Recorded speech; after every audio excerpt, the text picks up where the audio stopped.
get ready for the next speaker. This is Nigel Robson. So he is a technology evangelist at Nanusens.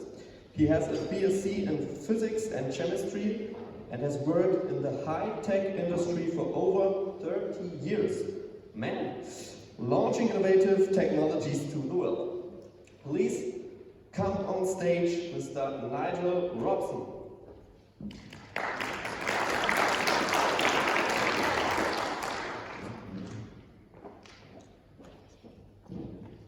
Good morning. Thank you for having me here.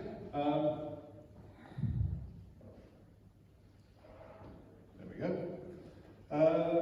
I'm picking up on the discussion of the chasm that Christian mentioned initially.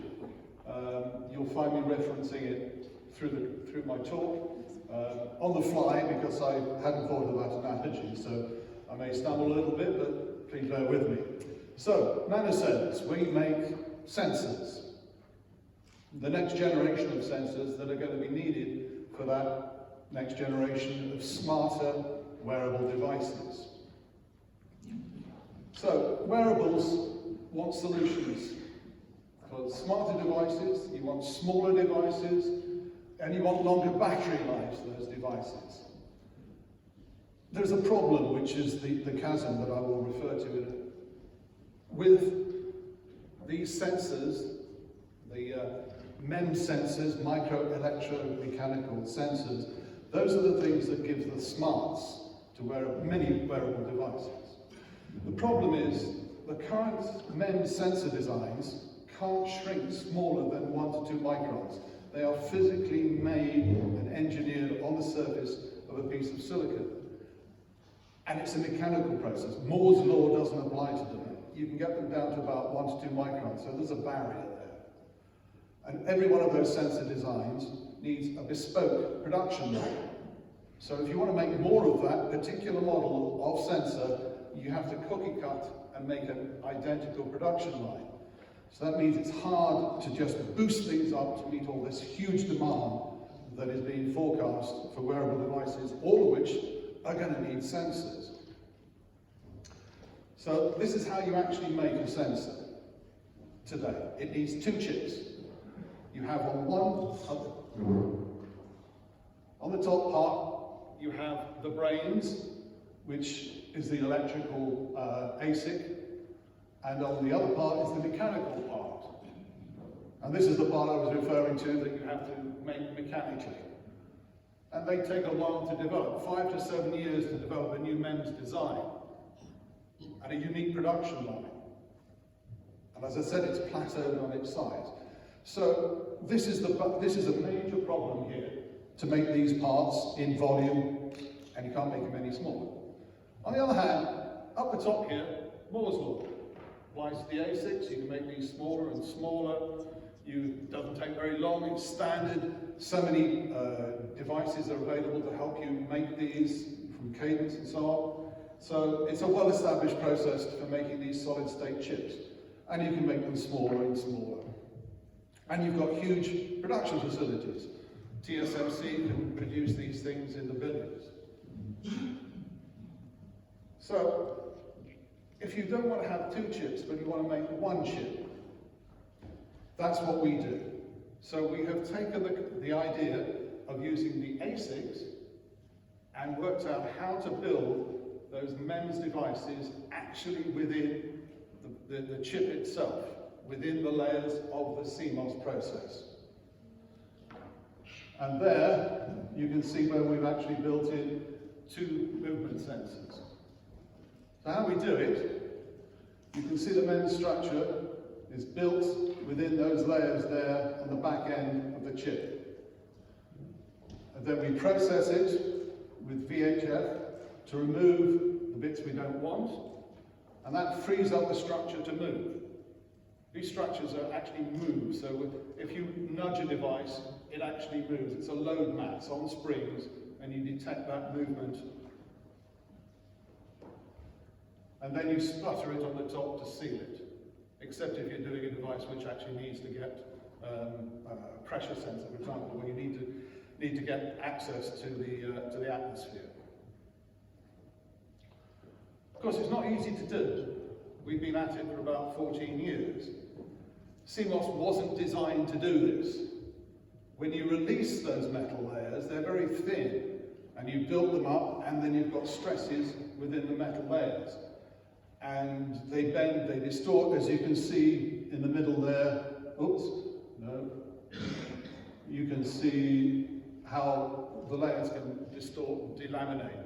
So you can't just take a simple existing MEMS structure and shrink it down. It just falls apart, literally. But we wanted to make sure we could only use the materials that are used in CMOS. So that's a limiting factor to being able to design it. So what we've done is that we've created new MEMS structures that will be stable when they are released from the dielectric. And this has a lot of benefits. We're actually down, instead of being 1 micron features, 0.3 micron. So actually that way and that way, so we're a tenth of the size. So we're actually NEMS, nano electromechanical systems within CMOS. Cuts down the parasitics, because we don't have 2 chips talking to one another, it's 1 chip, so there's minimal parasitics. And we've got a lot of structural layers available to us, so we can be quite creative, and a lot more materials than the MEMS has available. And we can build it in any CMOS foundry. We're currently using TSMC and SMIC. So comparing the technology of today with the technology of tomorrow, ours, we've got time to development, 5 to 7 years for a current design. We do ours in 1 to 3. The yield is not that high with MEMS because it's a mechanical thing. Mechanical things can go wrong. Our solutions, because we're using tried and tested production in huge places like TSMC, on a well-established workhorse production lines, we get very high yields. There's, as I was saying, you have to have a bespoke production line. We are foundry independent. We used about 3 or 4 different type of foundries so far along the way to prove the portability. This is where it gets interesting on the packaging. If you're doing several different MEMS in one package, you have to stack them up like this. So you have, that is one type of sensor, that's another type of sensor, there's another sensor, and then that all connects up to the brains and the ASIC. So this is a big, complex multi-chip solution, with, of course, increased possibility for something going wrong, the more times you have to connect different things together. With ours, it's all on that single, one, monolithic ASIC. And as a result, we've got a single die, low profile, and we have a very small volume in the packaging. Which means that the size is smaller between that one and that one, and our manufacturing costs are smaller, and the packaging costs are smaller. So we can do combo sensors, which at the moment are complicated and expensive, simply and cheaply. Here's an example. If you look inside a typical smartphone, you've got 1, 2, 3, 4, 5, 6 different sensors, MEMS sensors. And they take up 4 millimeters cubed each, so you've got 24 millimeters cubed. With ours, on a single chip, we can put it all down into a package of 2 cubic millimeters. So that is 2 cubic millimeters. So we've got a lot of space saving we can offer to customers. We are a startup.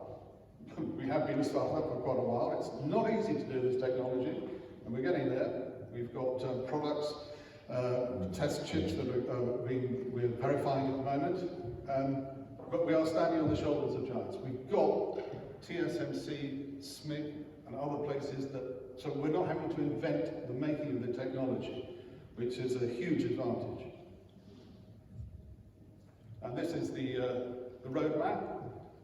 So the very first one we're working on is a motion detector for car alarms. Currently in China they're using a piezoelectric crystal arrangement because it's cheap and a spring to detect movement, but we can provide a solution that is smaller and more reliable with fewer false alarms and cost less. So obviously they're very keen to use our solution.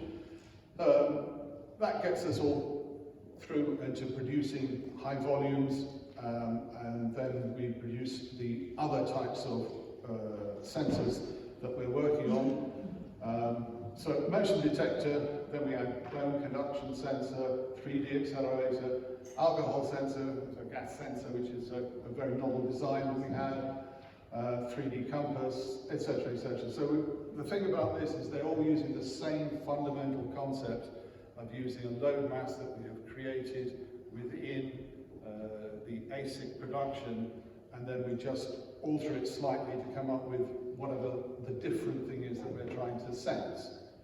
Which means that we can, once we get that, we can produce one and then integrate other ones onto that same chip to give us our multi-chip solution.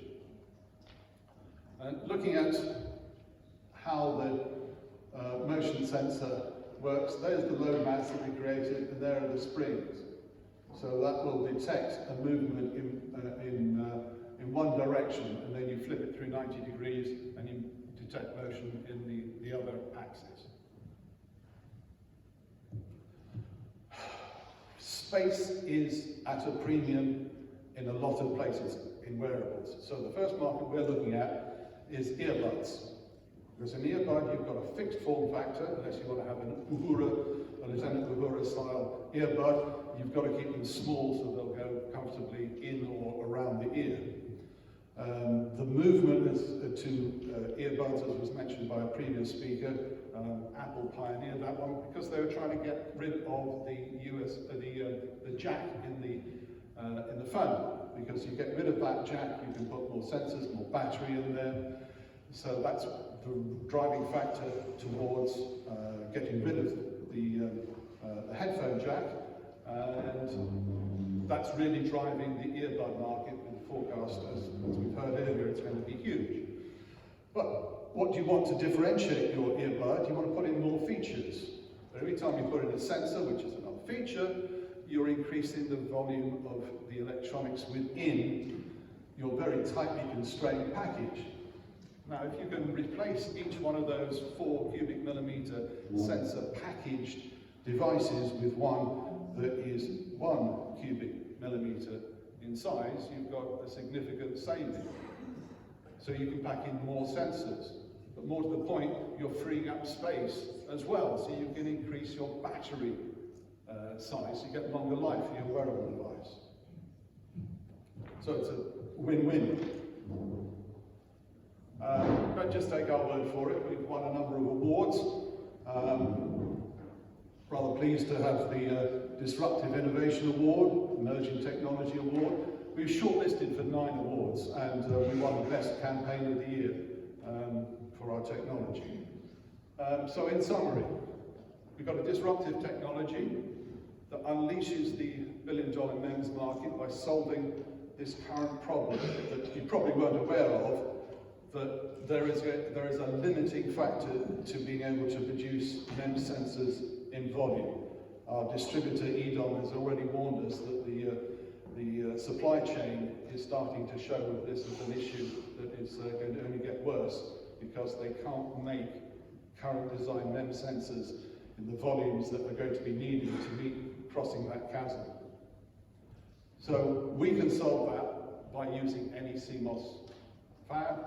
So we've got the ability to produce unlimited volumes, which is also important for the IoT market. The IoT market wants to have devices that are small, that are cheap, and available in huge volumes. At the moment, the IoT market hasn't really taken off because you can't do that with the current technology. We solve that problem. So we shrink MEMS into the nano realm.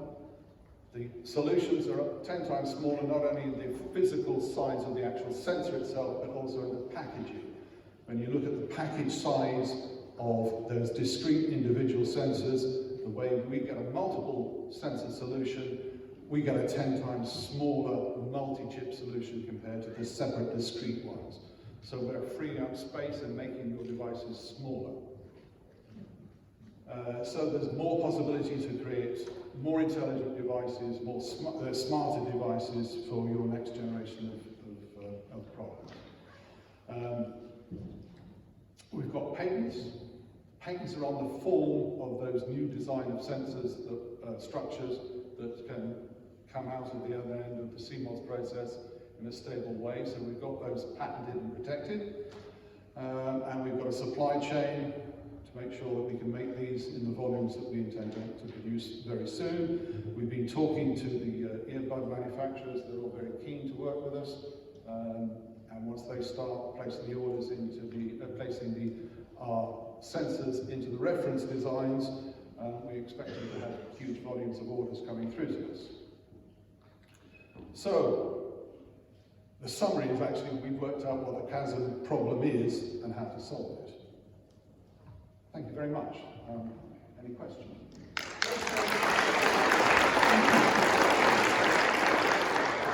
So I'm sure there are any questions. Yes. And catch the catch box. Okay, it was so bad. Thank you for a very interesting talk. I'm wondering, since there is no free lunch anywhere, do you have trade-offs in terms of accuracy compared to traditional MEMS sensors? No, we're making ours at about the same. We're equaling the performance of the current ones, with the ability to make them slightly smaller and reduce capacitance issues. We're expecting our next generation to actually be better in its performance. Thank you. What about the reliability? There's another question. Oh. Hi, thank you for the very interesting presentation. I've been involved in developing MEMS pressure sensors, so I know the pain.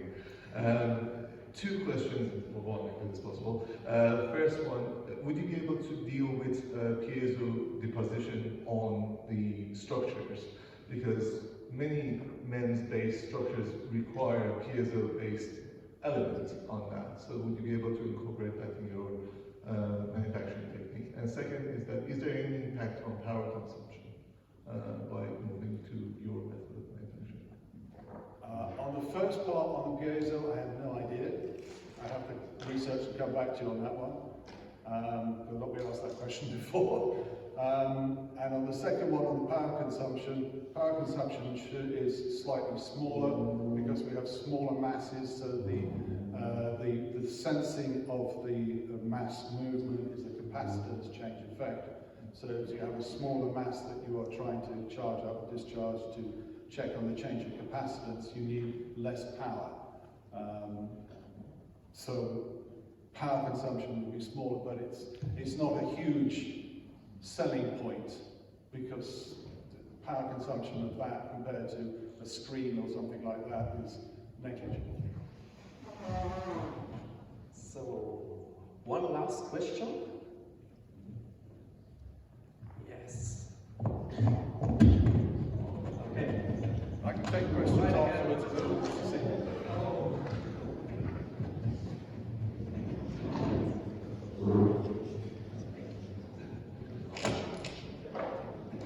At least it's a lot of fun this way. Hope you're okay. Question for you. How does this sensor technology compare during high G forces, where some MEMS tend to get stuck together? Is this technology more robust, comparable, or less? It's the van der Waals forces that causes stiction. Is that what you're referring to? Yes. Ours are much smaller, and the van der Waals forces are less of a nuisance. So actually, we have less of a problem with stiction. In fact, hardly any problem with stiction. It was one of the first things we discovered when we were making these devices, that issue of stiction is not a problem. Clear. Thank you. Thank you very much. Happy to take questions over coffee.